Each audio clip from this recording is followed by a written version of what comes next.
असलामुअलैकुम। हाँ जी, की हाल ने? ठीक हो? मिठिया, अज मैं जलालपुर भट्टियां वापटा दा दफ्तर और वापटा दा ग्रेड स्टेशन ते मौजूद हाँ।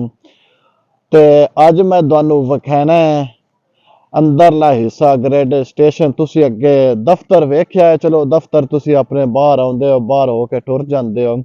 ते अज तुहानू मैं विखाना है जलालपुर दा वापटा दा ग्रेड स्टेशन। ग्रेड स्टेशन तुहानू विखाना भी अज बिजली बंद है। ते भी इन्हां दे किरे इत्थे अंदर जो सिस्टम है, किवें बिजली बंद हुंदी है, किस तरह इन्हां नूं पता हुंदा है, किवें बाहर मिसाल दे तौर ते कोई जानवर लग जांदा है किसे तार दे नाल, बिजली बंद हो जाती है, फिर किवें वो चलाइंदे ने। ते ओह तुहानू अज सारा सिस्टम अंदरला विखाना है। क्यों? अज बिजली बंद है ना, इस वजह तो। ते सब तो पहले ए सामने तुहानू नजर आ रहे ने ते ग्रेड स्टेशन दा तुहानू विखाना है भी जिहड़ी पूरे इलाके नूं ये बिजली किवें सप्लाई करदे हैं। ते एक गल मिठिया वेखिए, थां थां ते ट्रांसफार्म पए ने। ਉਹ ਸਾਹਮਣੇ ਸਾਰੇ ਟਰਾਂਸਫਾਰਮ ਨੇ, ਆਵਾਮ ਨੂੰ ਟਰਾਂਸਫਾਰਮ ਲੱਭਦੇ ਨੇ ਤੇ ਇਹ ਇੱਥੇ ਲੈਣਾ ਲੱਗੀਆਂ ਪਈਆਂ ਨੇ। ਤੇ ਅਗਾਂਹ ਮੇਰੇ ਨਾਲ ਤੁਸੀਂ ਰਹਿਣਾ। ਅੱਜ ਤੁਹਾਨੂੰ ਵਿਖਾਣਾ ਮੈਂ ਗ੍ਰਿਡ ਸਟੇਸ਼ਨ ਵੀ ਇਸ ਇਲਾਕੇ ਨੂੰ ਇਹ ਬਿਜਲੀ ਕਿਵੇਂ ਦਿੰਦੇ, ਕਿਵੇਂ ਬੰਦ ਕਰਦੇ ਨੇ, ਕਿਵੇਂ ਚਲਾਉਂਦੇ ਨੇ।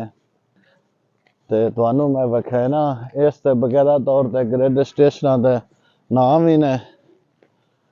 ਤੇ ਇਹ ਜੀ ਬਿਜਲੀ ਘਰ ਹੈ ਜਿਹੜੀ ਵੱਡੀਆਂ ਲਾਈਨਾਂ ਇੱਥੋਂ ਨਿਕਲਦੀਆਂ ਨੇ। ਤੇ ਇਹ ਜਿਹੜੇ ਨੇ ਇਸ ਤੇ ਟਰਾਂਸਫਾਰਮਰ ਨੇ ਵੱਡੇ ਵੱਡੇ। ਤੇ ਬਾਕੀ ਇੱਧਰ ਤੁਹਾਨੂੰ ਵਿਖਾਣੇ ਆ ਤਾਰਾਂ ਇਸ ਦੀਆਂ। ਵੇਖੋ ਕੇਬਲ ਤਾਰਾਂ ਜਿਹੜੀਆਂ ਇਧਰੋਂ ਅੰਦਰਾਂ ਚੋਂਦੀਆਂ ਨੇ, ਜਿਹੜਾ ਅੰਦਰ ਸਾਰਾ ਸਿਸਟਮ ਹੈ ਇਹਦਾ। ਤੇ ਇਹ ਨਾਲ ਕਰਮ वाला साडा फीटर दे भी ਉਹ ਲੱਗੀ ਪਈ ਹੈ ਮਮੂਨਪੁਰ ਫੀਟਰ ਆ ਸਾਹਮਣੇ ਨਜ਼ਰ ਆ ਰਿਹਾ। ਉੱਤੇ ਜਲਾਲਪੁਰ ਇੰਡਸਟਰੀ ਮੁਹੰਮਦੀ ਰਈਸ ਮਿਲ ਚੱਕ ਭੱਟੀ ਵੀ ਉਹ ਸਾਹਮਣੇ ਆਉਂਦਾ। ਯਾਨੀ ਕਿ ਇਹ ਲਾਈਨ ਜਿਹੜੀ ਹੈ ਇਹ ਇਸ ਲਾਈਨ ਤੇ ਚੱਲਦੀ ਪਈ ਹੈ। ਤੇ ਉਹ ਜਿਹੜਾ ਤੁਹਾਨੂੰ ਨਾਲ ਵਿਖਾਣੇ ਆ ਆਹ ਜਿਹੜਾ ਖੰਭਾ ਹੈ ਇਹ ਹਜ਼ਾਰੀ ਤੇ ਖਿੱਦੇ ਆਂਦਾ ਹੈ। ਇਹ ਹਜ਼ਾਰੀ ਤੇ ਖਿੱਦੇ। ਤੇ ਦੂਸਰੇ ਵੀ ਤੁਹਾਨੂੰ इस तरह कहना है ये मेरे शक आपो आप जड़ियां न लैना इस दियां खमियां दियां वो ने बई ए हसन कारपोरेशन कोट मुहब्बत ते कड़ी गड़ी गोंदल ते ए खंबा जी खुरम जुरेड़ा पिंडी रोड रसूलपुर तारड़ ते खानपुर यो इंटरेस्ट वाइट परल ते सादो की। ते जनाब इस तरह सिस्टम ना ਇਹ ਸਾਰੇ ਇਲਾਕੇ ਨੂੰ ਇੱਥੋਂ ਬਿਜਲੀ ਜਾਂਦੀ ਹੈ। ਤੇ ਅਗਲਾ ਵੀ ਤੁਹਾਨੂੰ ਇਸ ਦਾ ਜਿਹੜਾ ਸਾਰਾ ਸਿਸਟਮ ਹੈ ਜਾਂ ਪ੍ਰੋਸੈਸਰ ਹੈ ਉਹ ਵੀ ਵਿਖਾਣਾ। ਤੇ ਤੁਸੀਂ ਜਨਾਬ ਅੱਜ ਸਾਡੇ ਨਾਲ ਰਹਿਣਾ, ਵੇਖਦੇ ਰਹਿਣਾ। ਤੇ ਇਹ ਜਿਹੜੇ ਇੱਧਰ ਵੀ ਇਹ ਪਲਾਂਟ ਜਿਹੜੇ ਨੇ ਇਹਦੇ ਇਹ ਲੱਗੇ ਨੇ, ਇੱਧਰ ਵੀ ਇਹ ਸਿਸਟਮ ਹੈ। ਇੱਥੇ ਕੁਝ ਲੱਗਾ ਹੈ, ਕੁਝ ਪਟੀਕ ਹੈ ਨੇ, ਕੋਈ ਕਿਵੇਂ ਤੇ ਕੋਈ ਕਿਵੇਂ। ਇਹ ਜੀ ਖਾਲੀ ਨੇ, ਇਹ ਲੱਗਣੇ ਨਾਲੀ ਜਾਂ ਨਾਕਸ ਸੀ ਸਮਝ ਲਓ, ਜੋ ਵੀ ਹੋ ਅੱਗੋਂ ਇਹਨਾਂ ਨੂੰ ਹੁਣ ਪਤਾ ਹੈ। ਤੇ ਇੱਧਰ ਵੀ ਤਾਰਾਂ ਸਾਰਾ ਬਿਜਲੀ ਦਾ ਸਮਾਨ ਆ, ਖੰਭੇ ਨੇ ਅੰਦਰਲੇ ਹਿੱਸੇ ਵਿੱਚ ਇਹ ਸਿਸਟਮ ਹੈ। ਤੇ ਇਧਰੋਂ ਫਿਰ ਉਹ ਹੀ ਨਜ਼ਾਰਾ ਆ ਗਿਆ। ਤੇ ਹੁਣ ਤੁਹਾਨੂੰ ਵਿਖਾਣਾ ਅੰਦਰਲਾ ਹਿੱਸਾ ਵੀ ਕਿੱਥੋਂ ਬਿਜਲੀ ਬੰਦ ਕਰਦੇ ਨੇ ਤੇ ਕਿਵੇਂ ਚਲਾਉਂਦੇ ਨੇ। ਤੇ ਤੁਸੀਂ ਸਾਡੇ ਨਾਲ ਰਹਿਣਾ। ਸਾਡਾ YouTube ਚੈਨਲ ਕੰਜੂ TV 1 ਨੂੰ ਵੀ ਵੇਖਣਾ ਹੈ ਤੇ Facebook ਪੇਜ ਨੂੰ ਵੀ ਲਾਈਕ ਫਾਲੋ ਤੇ ਸ਼ੇਅਰ ਤੁਸੀਂ ਜ਼ਰੂਰ ਕਰਨਾ ਹੈ। ਇਨਸ਼ਾਅੱਲਾ ਤੁਸੀਂ ਸਾਡੀ ਹੌਸਲਾ ਅਫਜ਼ਾਈ ਕਰਦੇ ਰਹਿਣਾ। ਅਸੀਂ ਤੁਹਾਨੂੰ ਨਵੀਂ ਤੇ ਨਵੀਂ ਵੀਡੀਓ ਜਿਹੜੀ ਹੈ ਉਹ ਤੁਹਾਡੀ ਖਿਦਮਤ ਦੇ ਵਿੱਚ ਅਸੀਂ ਪੇਸ਼ ਕਰਦੇ ਰਹਾਂਗੇ जी। मैं अंदर पहुंच गया, सर मौजूद ने। ते अंदर तुहानू विखाना है भी जिथे अपने इलाके की मुकम्मल बिजली बंद करते हैं और चलाते हैं। अज क्यों परमट है, इस वजह तो अज अंदर अलाओ है, वरना इत्थे तक कोई मक्खी भी नहीं वड़ सकती, कोई परिंदा नहीं फरक सकता। ते सारे ये जिहड़े सारे मैनू दसो कि जिहड़े ना सारे अपने किरना एक किस्म के ब्रेकर ने, ट्रांसफार्मर ब्रेकर ने पूरे इलाके की अपने जी ना बिजली ਉਹ ਬੰਦ ਕਰਦੇ ਨੇ, ਇਹਨਾਂ ਤੋਂ ਚੱਲਦੇ ਹੀ ਹੈ ਔਰ ਚਲਾਉਂਦੇ ਨੇ। ਕੁਝ ਮੈਂ ਸ਼ੱਕ ਚੱਲ ਰਹੀ ਹੈ ਸਾਰੇ।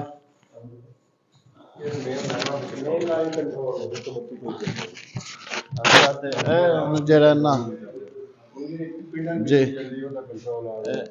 ਨਾਲ ਮੈਕ ਨਾਲ ਨਹੀਂ ਹੋ ਸਕਦਾ ਸਰ ਲਓ ਐਸਡੀਓ ਨਾ ਬਣਨਾ ਸੀ ਇਹਦੇ ਪਿੱਛੇ ਲਓ ਜੀ। ਅੱਛਾ ਜੀ, ਇਹ ਸਾਡਾ 11 ਕੇਵੀ ਕੰਟਰੋਲ ਰੂਮ ਹੈ ਜੀ ਤੇ ਇਹ ਸਾਡੇ ਮੁxtਲਿਫ ਫੀਡਰ ਨੇ ਜਿਹੜੇ ਇਹ ਪਿੰਡ ਸਾਡਾ ਫੀਡਰ ਹੈ ਜੀ ਮਹਿਮੂਦਪੁਰ ਚੱਲਦਾ ਪਿਆ ਹੈ। ਇਹ ਰੋਲ ਇੱਕ ਬੰਦ ਕਰ ਇਹ ਪਰਮਿਟ ਹੋਇਆ ਪਿਆ ਇਸ ਤੇ। ਇਸ ਦਾ ਪਰਮਿਟ ਹੈ, ਉੱਤੇ ਲਿਖਿਆ ਵੀ ਤੇ ਖੁਰਮ ਝੁਰੇੜਾ ਫੀਡਰ ਅੱਗੇ ਆ ਗਿਆ। ਜਿਹੜਾ ਫੀਡਰ ਹੈ ਚੱਲ ਅੱਗੇ ਰਿਹਾ ਨਹੀਂ ਬੰਦ, ਇਹ ਚੱਲਦਾ ਪਿਆ ਹੈ। ਰਸੂਲਪੁਰ ਫੀਡਰ ਅੱਗੇ ਆ ਗਿਆ, ਚੱਲ ਰਿਹਾ। ਚੱਲ ਰਿਹਾ। ਅੱਗੇ ਜਲਾਲਪੁਰ ਭੱਟੀਆਂ ਸਿਟੀ ਜਿਹੜਾ ਪਰਮਿਟ ਹੋਇਆ ਹੈ। ਅੱਛਾ ਇਹ ਪਰਮਿਟ ਹੈ, ਇੰਡਸਟਰੀਅਲ ਚੱਲ ਰਿਹਾ। ਅੱਛਾ ਠੀਕ ਹੈ, ਇਹ ਸਾਡੇ ਇਨਕਮਿੰਗ ਨੰਬਰ 2 ਤੋਂ ਚੱਲਦੇ ਪਏ ਸਾਰੇ ਫੀਡਰ। ਅੱਗੇ ਆ ਗਿਆ ਇਨਕਮਿੰਗ ਨੰਬਰ 1। ਅੱਛਾ ਇਹ ਅੱਗੇ ਟਰਾਂਸਫਾਰਮਰ ਯਾਨੀ ਕਿ 1 ਜਿਹੜੀ ਗੋਂਦਲ ਗੜੀ ਗੁੰਦਰ ਚੱਲਦੀ ਪਈ ਹੈ। ਜਿਹੜਾ ਅੱਗੇ ਤੁਹਾਨੂੰ ਖਾਨਪੁਰ ਚੱਲ ਰਿਹਾ। ਜਿਹੜਾ ਅੱਗੇ ਤੁਹਾਨੂੰ ਬਾਹਰ ਨਹੀਂ ਵਿਖਾਏ ਖੰਭਿਆਂ ਤੋਂ ਜਿਹੜੀਆਂ ਲੈਣਾ ਜਾਂਦੀਆਂ ਨੇ, ਕਿਹੜੇ ਕਿਹੜੇ ਪਿੰਡ ਦੇ ਜਾਂ ਕਿਹੜੇ ਕਿਹੜੇ ਫੀਡਰ ਨੇ, ਉਹਨਾਂ ਦੇ ਇਹ ਕੰਟਰੋਲ ਨੇ। ਇੱਥੇ ਗੜੀ ਗੋਂਦਲ, ਖਾਨਪੁਰ, ਪਿੰਡੀ ਭੱਟੀਆਂ ਰੋਡ ਦਾ ਵੀ ਪਰਮਿਟ ਹੈ। ਖਿੱਦੇ ਵੇ ਇਹ ਸਾਧੋ ਕੀ ਕੋਟ ਮੁਹੱਬਤ, ਇਹ ਦੀਗਰ ਜਿਹੜੇ ਫੀਡਰ ਨੇ ਹਾਲੇ ਕੋਈ ਬੰਦ ਨੇ ਜਾਂ ਅਗਾ ਜਿਵੇਂ ਜਿਵੇਂ ਲੈਣਾ ਨਿਕਲੀਆਂ ਤੇ ਉਸ। ਅੱਛਾ ਸਰ ਤੁਸੀਂ ਸਾਨੂੰ ਇਹ ਦੱਸੋ ਜੀ, ਇੱਕ ਮਿਸਾਲ ਤੇ ਕੋਈ ਪਰਿੰਦਾ ਲੱਗ ਜਾਂਦਾ ਹੈ ਟ੍ਰਾਂਸਫਾਰਮਰ ਨਾਲ, ਬ੍ਰੇਕਰ ਬਿਜਲੀ ਟ੍ਰਿਪ ਹੋ ਜਾਂਦੀ, ਉਸ ਦਾ ਦੌਰ ਕਿਵੇਂ ਪਤਾ ਲੱਗਦਾ ਹੈ ਤੇ ਕੀ ਤਰੀਕੇਕਾਰ ਹੈ? ਸਾਡੀ ਬਾਈਨ ਉੱਤੇ ਰਿਲੇ ਲੱਗੀ ਆਟੋਮੈਟਿਕ ਜਿਹੜੀ ਹੈ ਉਹ ਸੈਂਸ ਕਰਦੀ ਹੈ ਜੀ। ਤੇ ਉਹ ਫੀਡਰ ਬੰਦ ਕਰਾ ਦਿੰਦੀ, ਟ੍ਰਿਪ ਹੋ ਜਾਂਦਾ। ਤੁਹਾਨੂੰ ਇਹ ਵੀ ਪਤਾ ਹੁੰਦਾ ਹੈ ਵੀ ਕਿੱਥੇ ਨੁਕਸ ਜਾਂ ਕੀ ਉਹਦਾ ਦਾ ਮਸਲਾ ਬਣਿਆ? ਨਹੀਂ, ਅਜੇ ਇਹਨਾਂ ਛੋਟਿਆਂ ਫੀਡਰਾਂ ਤੇ ਇਹ ਗੱਲ ਨਹੀਂ ਆਈ। ਇਹ ਵੱਡੀ ਲਾਈਨ ਤੇ ਪਤਾ ਲੱਗ ਜਾਂਦਾ ਕਿੰਨੇ ਕਿਲੋਮੀਟਰ ਦੂਰ ਮਸਲਾ ਬਣਿਆ। ਅੱਛਾ ਛੋਟੇ ਫੀਡਰਾਂ ਸਿਰਫ ਅਰਥ ਫਾਲਟ ਆ ਗਿਆ ਜਾਂ ਫੇਸ ਟੂ ਫੇਸ, ਜੇ ਦੋਨੋਂ ਫੇਸ ਜੁੜ ਜਾਣ ਤੇ ਫੇਸ ਟੂ ਫੇਸ ਆ ਗਿਆ। ਸਹੀ ਪਰਿੰਦਾ ਲੱਗ ਗਿਆ ਤੇ ਅਰਥ ਫਾਲਟ ਆ ਗਿਆ, ਅਗਰ ਤਾਰ ਟੁੱਟ ਕੇ ਗਿਰ ਗਈ ਤੇ ਉਹ ਕਨੈਕਟਰ ਬ੍ਰੋਕਨ ਦੀ ਇੰਡੀਕੇਸ਼ਨ ਆ ਕੇ ਤੇ ਫਿਰ ਟ੍ਰਿਪ ਹੋ ਜਾਂਦਾ ਆਟੋਮੈਟਿਕ। ਅੱਛਾ ਸਰ ਜਿਹੜੇ ਆ ਉੱਤੇ ਇਹ ਰਿਲੇ ਇਹਦਾ ਮੇਨ ਕੰਮ ਜੇ ਇਹਦਾ ਸਾਰਾ ਇਹ ਰਿਲੇ ਸਾਰਾ ਇਹ ਸੈਂਸ ਕਰਦੀ ਹੈ ਫਾਲਟ ਨੂੰ ਤੇ ਟ੍ਰਿਪ ਕਰਾਉਂਦੀ ਹੈ ਟਰਾਲੀ ਨੂੰ। ਸਹੀ ਹੈ ਤੇ ਇਸ ਤੋਂ ਅੱਗੇ ਹੋਰ ਕੀ? ਸੇਮ ਚੀਜ਼ ਪਿੱਛੇ T3 ਹੈ, ਉਸ ਦੇ ਉੱਤੇ ਫੀਡਰ ਲੱਗੇ ਨੇ ਪਿੰਡਾਂ ਦੇ। ਤੁਸੀਂ ਅੱਗੇ ਸਾਰਾ ਵੇਖ ਲੈ ਸੁਣ ਲੈ, ਇਹ ਪਿੰਡਾਂ ਦੇ ਆਪੋ ਆਪੇ ਜਿਹੜਾ ਫੀਡਰਾਂ ਦੇ ਨਾ ਉਹਨਾਂ ਦੇ ਇਹ ਕਿਸਮ ਦੇ ਕਿਵੇਂ ਸਾਡੇ ਕੋਲ ਮੇਨ ਬਿਜਲੀ ਅਸੀਂ ਬ੍ਰੇਕਰ ਆਨੇ ਆਪਣਾ ਬ੍ਰੇਕਰ ਬੰਦ ਕਰਨ ਨੇ, ਇਹ ਉਹ ਨੇ ਤੇ ਤੁਹਾਨੂੰ ਦੂਸਰਾ ਸਿਸਟਮ ਕਹਿਣਾ ਕਿੱਥੋਂ ਬਿਜਲੀ ਆਉਂਦੀ ਹੈ ਜਾਂ ਬਣਦੀ ਹੈ। ਅਸੀਂ ਹੁਣ ਅੰਦਰ ਬਿਜਲੀ ਘਰ ਹੈ ਗ੍ਰਿਡ ਸਟੇਸ਼ਨ ਤੇ ਪਹੁੰਚ ਗਏ ਹਾਂ ਤੇ ਤੁਸੀਂ ਹੁਣ ਤੁਹਾਨੂੰ ਮੈਂ ਕਹਿਣਾ ਵੀ ਅੰਦਰ ਜਿਹੜਾ ਨਾ ਇਹ ਸਿਸਟਮ ਹੈ, ਇਸ ਦਾ ਬਿਜਲੀ ਘਰ ਹੈ ਸਾਰਾ ਤੇ ਇਹ ਇਸ ਤੇ ਜਿਹੜੇ ਵੱਡੇ ਵੱਡੇ ਟਰਾਂਸਫਾਰਮਰ ਨੇ, ਇਹਨਾਂ ਟਰਾਂਸਫਾਰਮਰਾਂ ਦੇ ਵਿੱਚ ਬਿਜਲੀ ਉਹਨਾਂ ਪੋਲ ਦੇ ਜਿਹੜੇ ਇਨ ਹੁੰਦੀ ਹੈ, ਅਗਾਂਹ ਜਾ ਕੇ ਇਹ ਅੰਦਰ ਜਿਹੜੇ ਫੀਡਰ ਨੇ ਕੰਟਰੋਲ ਕਰਦੇ ਨੇ, ਉਸ ਤੋਂ ਅੱਗੋਂ ਫਿਰ ਇਹ ਚਲਾਉਂਦੇ ਨੇ। ਤੇ ਇਹ ਸਿਸਟਮ ਸਾਰਾ ਜਿਸ ਤਰ੍ਹਾਂ ਸਾਡੇ ਕੋਲ ਨਿੱਕੇ ਨਿੱਕੇ ਨਾ ਟਰਾਂਸਫਾਰਮਰ ਹੈ, ਇਹ ਇੱਧਰ ਵੱਡੇ ਟਰਾਂਸਫਾਰਮਰ ਨੇ ਤੇ ਇਹ ਸਾਰੇ ਦੂਸਰਾ ਸਰ ਇਹ ਤੁਸੀਂ ਹੁਣ ਮੈਨੂੰ ਦੱਸੋ ਆ ਜਿਹੜਾ ਸਾਹਮਣੇ ਸਿਸਟਮ ਨੇ ਇਹ ਕਪੈਸਿਟਰ ਲੱਗੇ ਨੇ, ਕਪੈਸਿਟਰ ਬੈਂਕ ਕਪੈਸਿਟਰ ਬੈਂਕ ਨੇ। ਇਹਨਾਂ ਦਾ ਕੀ ਹੈ? ਇਹਨਾਂ ਦਾ ਇਹ ਹੈ ਕਿ ਜਦੋਂ ਬਾਅਦ ਤੁਹਾਡੇ ਵੋਲਟੇਜ ਲੋ ਹੋ ਜਾਂਦੇ ਨੇ ਨਾ, ਤੁਹਾਡੇ ਬਾਹਰ ਜਦੋਂ ਵੋਲਟੇਜ ਘੱਟ ਆ ਰਹੇ ਨੇ ਜੀ ਜਾਂ ਸਾਡਾ ਪਾਵਰ ਫੈਕਟਰ ਲੋ ਹੋ ਜਾਂਦਾ ਹੈ, ਜੀ ਠੀਕ ਹੈ, ਤੇ ਅਸੀਂ ਇਹ ਐਡ ਕਰ ਦਿੰਦੇ ਹਾਂ ਸਿਸਟਮ ਵਿੱਚ। ਬੈਟਰੀ ਜਿਹੜਾ ਹੁੰਦੀ ਆ ਵੋਲਟੇਜ ਬਿਹਤਰੀ ਹੋ ਜਾਂਦੀ ਤੁਹਾਡੀ, ਠੀਕ ਪਾਵਰ ਫੈਕਟਰ ਇੰਪਰੂਵ ਹੋ ਜਾਂਦਾ ਕਪੈਸਿਟਰ ਨਾਲ। ਤੇ ਇਹ ਟਰਾਂਸਫਾਰਮਰ 132 kV ਲੈ ਕੇ ਦੋ ਲਾਈਨਾਂ ਆ ਰਹੀਆਂ ਨੇ, ਇੱਕ ਪਿੰਡੀ ਭੱਟੀਆਂ ਤੋਂ ਇੱਕ ਹਾਫਜ਼ਾਬਾਦ ਤੋਂ। ਅੱਛਾ ਉਹਨਾਂ ਦੋਵਾਂ ਲਾਈਨਾਂ ਚੋਂ ਜਨਾਬ ਜਿੰਦੇ ਜ਼ਰੂਰ ਲੋਡ ਇੱਕ ਤੇ ਹੁਣ ਚੱਲਦਾ ਪਿਆ ਹਾਫਜ਼ਾਬਾਦ ਤੇ, ਅੱਛਾ ਪਿੰਡੀ ਸਪੇਅਰ ਖੜੀ ਹੈ ਇਸ ਟਾਈਮ। ਜੀ ਇਹਦੇ ਕੋਈ ਮਸਲਾ ਬਣੇ ਤਾਂ ਪਿੰਡੀ ਤੇ ਪਾਵਾਂਗੇ ਲੋਡ। ਅੱਛਾ ਤੇ ਉਹ 132 kV ਨੂੰ ਟਰਾਂਸਫਾਰਮਰ ਜਿਹੜਾ 11 kV ਚ ਕਨਵਰਟ ਕਰ ਲਿਆ ਅੱਗੇ। ਸਹੀ ਹੈ। ਹੁਣ 11 kV ਬਣਾ ਕੇ ਇਹਨਾਂ ਕੇਬਲਾਂ ਦੇ ਥਰੂ ਅੰਦਰ ਜਾ ਰਹੀ ਹੈ 111 kV ਕੰਟਰੋਲ ਵਿੱਚ। ਇਹ ਜਿਹੜੀਆਂ ਕੇਬਲਾਂ ਨੇ ਇਹ 11 kV ਲੈ ਕੇ ਜਾ ਗਿਆ, ਠੀਕ ਹੈ ਠੀਕ ਹੈ। ਸਹੀ ਹੈ ਉਸ ਸਾਈਡ ਤੋਂ 132 ਆਈ ਹੈ, 11 ਨਿਕਲੀ। ਜੀ ਇਹ 11 ਜਾ ਕੇ ਤੁਹਾਡੇ ਫੀਡਰ ਤੇ ਗਈ, ਫੀਡਰਾਂ ਦੇ ਅੱਗੋਂ ਫਿਰ ਛੋਟੇ ਟਰਾਂਸਫਾਰਮਰ 11 ਤੋਂ 400 ਵੋਲਟ ਕਰੇਗਾ, ਠੀਕ ਹੈ। 303 ਫੇਜ਼ ਜਿਹੜੀ ਹੈ 400 11 kV ਦਿਆਂਗੇ। ਤੁਸੀਂ ਇਹ ਸਾਰੇ ਦੂਜੇ ਪੱਖੇ ਕੋਈ ਲੱਗੇ ਇਹਨਾਂ ਨੂੰ ਪੱਖੇ ਨੇ ਪੱਕੇ ਉਹਨਾਂ ਦੇ ਥੱਲੇ ਲੱਗੇ ਨੇ ਟਿਊਬਾਂ ਦੇ, ਉਹ ਲੱਗੇ ਥੱਲੇ। ਅੱਛਾ ਇਹ ਇਹਨਾਂ ਦੀ ਕੂਲਿੰਗ ਵਾਸਤੇ, ਗਰਮੀਆਂ ਜਦੋਂ ਲੋਡ ਵੱਧਦਾ ਹੈ ਨਾ ਜੀ ਤੇ ਟਰਾਂਸਫਾਰਮਰ ਗਰਮ ਹੁੰਦਾ ਤੇ ਕੂਲਿੰਗ ਵਾਸਤੇ।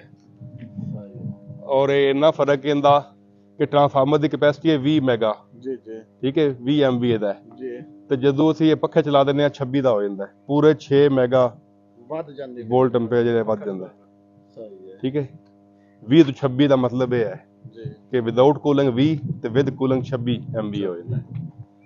ਹਾਂਜੀ ਤੁਸੀਂ ਸਾਰਾ ਵਿਜ਼ਿਟ ਅਸਾਂ ਤੁਹਾਨੂੰ ਕਰਾਏ ਦੇਖਿਆ ਅੱਜ ਤੁਹਾਨੂੰ ਅੰਦਰਲਾ ਹਿੱਸਾ ਗ੍ਰੇਡ ਸਟੇਸ਼ਨ ਦਾ ਵਿਖਾਇਆ ਕਿ ਤੁਸੀਂ ਦਫ਼ਤਰ ਆਉਂਦੇ ਹੋ ਜਾਂ ਉੱਥੋਂ ਹੋ ਕੇ ਚਲੇ ਜਾਂਦੇ ਹੋ ਇਹ ਤੁਹਾਨੂੰ ਅੰਦਰ ਦਾ ਹਿੱਸਾ ਅੱਜ ਵਿਖਾਇਆ ਸਾਡੇ ਨਾਲ ਸਰ ਵੀ ਮੌਜੂਦ ਰਹੇ ਮਾਸ਼ਾਅੱਲਾ ਇਹਨਾਂ ਸਭ ਨੇ ਸਾਡੇ ਨਾਲ ਕੀਤਾ ਹੈ ਤੇ ਅੱਜ ਉਹਨਾਂ ਸਾਨੂੰ ਅਲਾਉ ਦਿੱਤੀ ਹੈ ਬੜੀ ਖੂਬਸੂਰਤ ਰਿਆਇਤ ਕਰਕੇ ਤੇ ਤੁਸੀਂ ਸਾਡੀ ਵੀਡੀਓ ਵੇਖ ਕੇ ਸਾਡਾ ਬੜਾ ਪਸੰਦ ਆਇਆ ਹਾਂਜੀ ਤੁਹਾਨੂੰ ਮੈਂ ਸਾਰਾ ਵਿਜ਼ਿਟ ਕਰਾਇਆ ਇਸ ਦਫ਼ਤਰ ਦਾ ਅੱਜ ਦਫ਼ਤਰ ਤੋਂ ਬਾਅਦ ਔਰ ਦੂਸਰੀ ਸਾਈਡ ਤੇ ਗ੍ਰਿਡ ਸਟੇਸ਼ਨ ਦਾ ਵੀ ਮੈਂ ਕਰਵਾਇਆ ਤੇ ਵੀਡੀਓ ਦਾ ਤੁਸੀਂ ਵੇਖ ਲਈਏ ਸਾਰਾ ਵੀ ਕਿਵੇਂ ਬਿਜਲੀ ਬਣਦੀ ਹੈ ਕਿਵੇਂ ਚੱਲਦੀ ਹੈ ਜਾਂ ਸਾਡੇ ਤੱਕ ਕਿਵੇਂ ਆਉਂਦੀ ਹੈ ਤੇ ਦੂਸਰੀ ਸਾਈਡ ਤੇ ਮਿੱਠੀਆਂ ਨੰਦੀਆਂ ਰਹਿਸ਼ਾਂ ਨੇ ਵਿੱਚ ਜਿਹੜੇ ਅਫਸਰ ਨੇ ਉਹ ਵੀ ਨੇ ਤੇ ਟਰਾਂਸਫਾਰਮਰ ਵੀ ਪਏ ਨੇ ਹੁਣ ਇਹ ਪਤਾ ਨਹੀਂ ਸਾਨੂੰ ਵੀ ਇਹ ਟਰਾਂਸਫਾਰਮਰ ਇਹਨਾਂ ਕੋਲ ਕਿਵੇਂ ਆ ਗਏ ਇੱਥੇ ਜਾ ਸਰਕਾਰੀ ਤੌਰ ਤੇ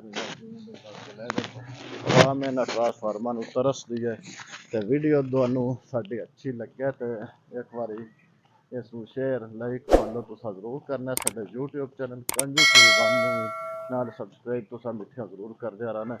ਵਸਲਾਮ।